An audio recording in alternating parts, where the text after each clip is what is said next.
నమస్కారం కృష్ణారావు. నమస్కారం.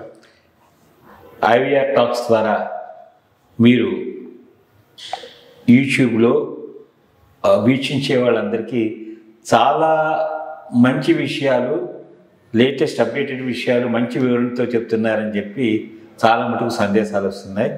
మీకు మా అందరి తరఫున ధన్యవాదాలు. Thank you. సో ఈరోజు మనము అంతర్జాతీయ అంశాలు, జాతీయ అంశాలు, అలాగే స్థానిక అంశాల మీద మాట్లాడుకుందాం.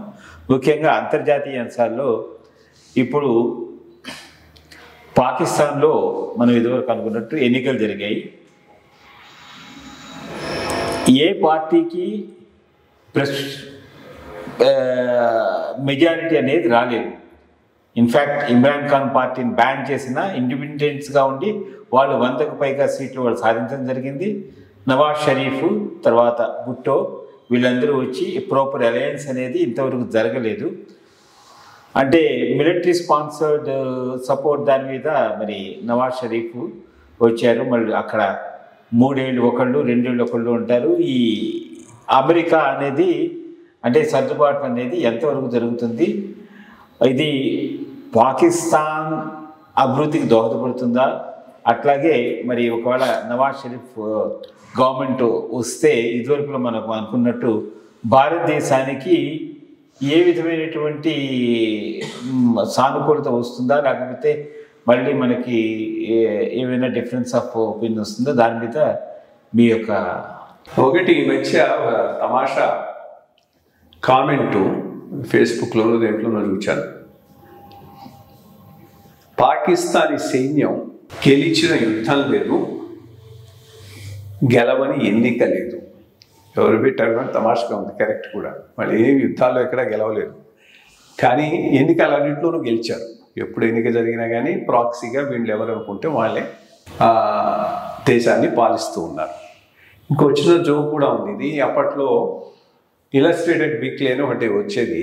ఖుష్వంత్ సింగ్ అని దానికి ఎడిటర్గా ఉండేవాడు. కాస్త జోకులర్గా చేస్తూ ఉండేవాడు. దాంట్లో పాకిస్తాన్ మీద వచ్చిన జోక్ ఆయన అప్పట్లో ప్రచురించాడు. తమాషగా ఉండింది. ఎవడో బస్సులో పోతూ ఉన్నట్ట, వాడి పక్కన ఇంకోడు కూర్చోన్నాడు.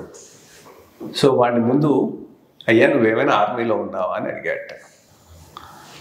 లేదన్నట్ట. మరి మీ చుట్టాలు ఎవరైనా ఉన్నారా అన్నట్ట. లేరు అన్నట్ట. మరి నీ స్నేహితులు కానీ ఎవరైనా నీవు తెలిసిన వాళ్ళు ఎవరు లేరంటే, అట్లాంటప్పుడు అథవా నీ కాలు నా కాలు మీద చూపితే తీక్ ప్యాక్ అవుతాయి అన్నట్ట. అంటే అదే కదా వాడు ఆర్మీలో ఉన్నవాడైతే వాడిని టచ్ చేయడానికి లేదు, ముందు కన్ఫర్మ్ చేసుకున్న తర్వాత కాలు తీయమన్నాడండి. సో అంత ఆ దేశం ఇండిపెండెంట్ అయినప్పటి నుంచి ఈ ఆర్మీ యొక్క కంట్రోల్ ఉంది. సరే, చిన్న ఆ దేశాన్ని తీసుకొచ్చాడు, ఒక సంవత్సరం ఉండి వెళ్ళిపోయినాడు. అప్పటి నుంచి కన్సాలిడేషన్ అంతా ఆర్మీ చేతిలోకి పోయింది. అయూబ్ ఖాన్ కానీ, ఆ పైన ఆ ఫతిమా జిన్నా, ఆ పైన జిన్నా సిస్టర్ అక్కడ కంటెస్ట్ చేసింది, గెలిచి ఉండేది కూడా. చాలా పాపులర్గా ఉంది, కానీ గెలవనివ్వలేదు. అప్పటి నుంచే ఉంది. అప్పటి నుంచి army control, army military dictators ఒకళ్ళ తర్వాత వాళ్ళు వచ్చారు. జియావుల్ హక్కు, యాహ్యా ఖాను, ఆ ఖాను, జియావుల్ హక్కు, ముషరఫ్, వరుసగా అందరూ వాళ్ళే. ఏదైనా వాళ్ళంతటా వాళ్ళైనా రూల్ చేశారు. ఏదైనా డెమోక్రాటిక్గా రన్ అయిందంటే అది వాళ్ళ ప్రాక్సీ గవర్నమెంట్. వాళ్ళు ఉన్నంత వరకు ఉండటం, ఆ పైన పోవటం. అట్లా అవుతాడు వీడు నవాజ్ షరీఫ్ అని అనుకుంటారు. శ్రీలంక పోయి తిరిగి వచ్చే లోపల మ్యూటినీ చేసి వాడిని పంపించేసి ముషరఫ్ టేక్ ఓవర్ చేయడం జరిగింది. సరే, మొన్న ఇమ్రాన్ ఖాన్ తీసుకొచ్చింది కూడా ఆర్మీయే. ఆర్మీ సపోర్ట్ లేకపోతే వాడు గెలిచి ఉండేవాడు కాదు. గెలిచిన తర్వాత కొంతవాడు ఇండిపెండెంట్గా ప్రవర్తించడం మొదలెట్టాడు. ఇండిపెండెంట్గా ఎప్పుడైతే వాడు ప్రవర్తించడం మొదలెట్టాడో వాడిని తీసేయడానికి అంతా రెడీ చేసి వాడిని కాస్త పంపించేశారు. ఇప్పుడు వాడు రావటం ఆర్మీకి ఇష్టం లేదు, కాబట్టి వాడు వచ్చే ప్రశ్నే లేదు. ఆర్మీ ఎవరు అనుకుంటే వాళ్ళే వస్తారు. సో అందుకని వాడిని డిస్క్వాలిఫై చేశారు. వాడి తరఫున వచ్చిన వాళ్ళందరినీ ఇండిపెండెంట్గా, అప్పటికి కూడా వాడు he was able to get a majority, కానీ రూల్ చేయలేకపోవచ్చు. ఒకటి, ఎప్పుడు కూడా పాపులర్ విల్లును యాక్సెప్ట్ చేయకపోతే బ్యాక్లాష్ చాలా స్ట్రాంగ్గా ఉంటుంది. ఇప్పుడు అదే పాకిస్తాన్లో జరగవచ్చు. ఇమ్రాన్ ఖాన్కు పాపులర్ సపోర్ట్ అయితే ఉన్నది.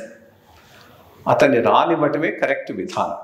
రానివ్వకుండా నువ్వు కంట్రైవ్ చేసి ఇంకోటి తీసుకొచ్చి అక్కడ పెట్టావంటే ఈ పాపులర్ రివోల్ట్ ఎట్లా పోతుంది అనేది ఎవరికి తెలియదు. అది వేచి చూడాల్సి ఉంటుంది. ప్రస్తుతానికైతే నవాజ్ షరీఫ్ భుట్టో మధ్య ఏదో సంధి వీళ్ళే ఆర్మీయే చేస్తుంది. దాని ప్రకారంగా కొంతకాలం రన్ అవుతుంది.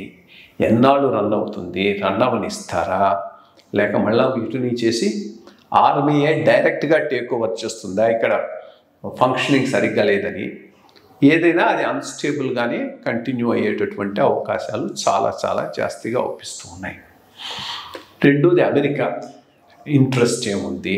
ఈ ఆర్మీ సపోర్ట్ చేసిన ఈ రిజీమ్ను కంటిన్యూ చేయటానికి వాళ్ళు సపోర్ట్ చేస్తారా, లేకపోతే మిలిటరీ డిక్టేటర్షిపే బెటర్ అని వాళ్ళు ఫీల్ అవుతారా? దీని మీద వాళ్ళ ఇది ఆధారపడి ఉంటుంది. ఈ లోపల అక్కడ రెండు మేజర్ స్ట్రీమ్స్ రన్ అవుతూ ఉన్నాయి విత్ ఇన్ పాకిస్తాన్. ఒకటి రీజనలిజం. ఇప్పుడు పఖ్తున్వా ఏరియా, బెలూచిస్తాను పూర్తిగా సెసెషనిస్ట్ టెర్రరిస్ట్ యాక్టివిటీ జరుగుతూ ఉంది. సింధు రెడీగా ఉంది. వీటికి తోడు ఫండమెంటల్ జిహాదీ ఎలిమెంట్స్ కూడా ఉన్నారు. వాళ్ళు కూడా ఇది టీటీపీ అనేవి అటాకింగ్ ది పాకిస్తానీ ఎస్టాబ్లిష్మెంట్స్ మిలిటరీని అటాక్ చేస్తున్నారు. వీళ్ళకి మళ్ళీ ఆఫ్ఘనిస్తాన్ సపోర్ట్ ఉంది. సో ఈ కంట్రీ దివాలా తీసున్నది. ఇన్నాళ్ళు స్ట్రాటజిక్గా 1950-60 నుంచి అమెరికాతో మిలిటరీ ప్యాక్ట్ పెట్టుకొని అమెరికా ఇచ్చిన ఫైనాన్షియల్ అసిస్టెన్స్ మీద ప్రతి తడవా IMF డిఫాల్ట్ అవుతూ మళ్ళా లోన్లు తెచ్చుకుంటూ కంటిన్యూ అయింది. స్ట్రాటజిక్ ఇంపార్టెన్స్ ఉన్నంతకాలం అది కంటిన్యూ అయింది. ఇప్పుడు స్ట్రాటజిక్ ఇంపార్టెన్స్ లేనప్పుడు అవకాశం లేదు. సో ఫండ్స్ రాకపోతే ఎట్లా ఎకానమీ సర్వైవ్ అవుతుంది? ఎకానమీ సర్వైవ్ కాకుండా ప్రైజెస్ అవి పెరిగితే ప్రజల్లో నుంచి రివోల్ట్ వస్తే అది ఏ రకంగా పోతుంది చెప్పలేదు. కాబట్టి మొత్తం మీద ఫర్ ఎ లాంగ్ టైం మనం ఒక అన్స్టేబుల్ లైబర్తో డీల్ చేయాలి అనేటటువంటిది గుర్తుపెట్టుకొని ముందుకు పోవాల్సినటువంటి అవసరం ఎంతైనా ఉన్నది.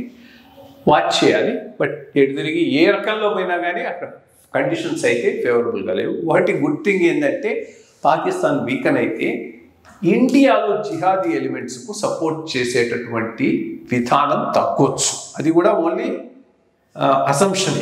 బికాస్ మేము దెబ్బతిన్నాం కాబట్టి మీకు ఇచ్చేస్తామని దాన్ని ఎక్కువ చేసినా చేయొచ్చు. ఇంకేం పని లేనప్పుడు ఆర్మీ కూడా ఆ రకంలో చేసిన అవకాశం. సో ఇది బ్రాడ్గా పాకిస్తాన్లో ఈ రోజు ఉన్నటువంటి పరిస్థితి. For more updates, like, comment, subscribe to our channel. Hey darlings, గంటని click చేయడం మర్చిపోకండి.